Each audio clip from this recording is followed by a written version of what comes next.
നമുക്കറിയാം ഇംഗ്ലീഷിൽ 3 ടെൻസസ് ആണ് ഉള്ളത് അല്ലേ. അതിൽ പ്രസന്റ് ടെൻസ് ഉണ്ട്, പാസ്റ്റ് ടെൻസ് ഉണ്ട്, ഫ്യൂച്ചർ ടെൻസ് ഉണ്ട്.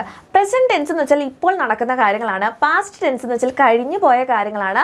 ഫ്യൂച്ചർ ടെൻസ് എന്ന് വെച്ചാൽ വരാനിരിക്കുന്ന കാര്യങ്ങളാണ്. അപ്പോൾ പ്രസന്റ് ടെൻസിൽ I, you, he, it, we ഇവരുടെ കൂടെ എങ്ങനെയാണ് നമ്മൾ പ്രസന്റ് ടെൻസ് ചേർക്കേണ്ടത് എന്നുള്ളത് പഠിക്കാം. അപ്പോൾ ഫസ്റ്റ് വൺ ഐൻ്റെ കൂടെ എപ്പോഴും പ്രസന്റ് ടെൻസിൽ വരേണ്ട ഒരു വേർഡാണ് ആം. ഓക്കെ, ഐ ആം എന്നാണ് നമ്മൾ യൂസ് ചെയ്യുക. ഇനി യു ആണെങ്കിൽ യു ആർ എന്നാണ് യൂസ് ചെയ്യുക. ഹി ആണെങ്കിൽ ഹി ഈസ് എന്നാണ് യൂസ് ചെയ്യുക. ഇറ്റ് ആണെങ്കിൽ ഇറ്റ് ഈസ് എന്നാണ് യൂസ് ചെയ്യുക. വി ആണെങ്കിൽ ആറാണ് യൂസ് ചെയ്യുക. ഓക്കെ, അപ്പോൾ ഇതൊക്കെ പ്രസന്റ് ടെൻസ് ആണ്. ഇനി നമ്മൾ പാസ്റ്റ് ടെൻസ്. പ്രസന്റ് ടെൻസ് എന്ന് വെച്ചാൽ ഇപ്പോൾ നടക്കുന്ന കാര്യങ്ങളാണ്. പാസ്റ്റ് ടെൻസ് എന്ന് വെച്ചാൽ കഴിഞ്ഞു പോയ കാര്യങ്ങളാണ്.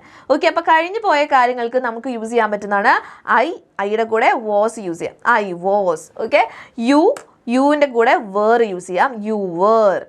ഓക്കെ, ഹീയുടെ കൂടെ വാസ് യൂസ് ചെയ്യാം. He was. ഇനി ഇറ്റിൻ്റെ കൂടെ ഇറ്റ് വാസ്. വിയുടെ കൂടെ വി വേർ എന്നുള്ളത് യൂസ് ചെയ്യാം. അപ്പോൾ ഇതൊക്കെയാണ് ഇതിൽ പാസ്റ്റ് ടെൻസ് വരുന്നത്. ഓക്കെ, പാസ്റ്റ് ടെൻസ് എന്ന് വെച്ചാൽ കഴിഞ്ഞു പോയ കാര്യം.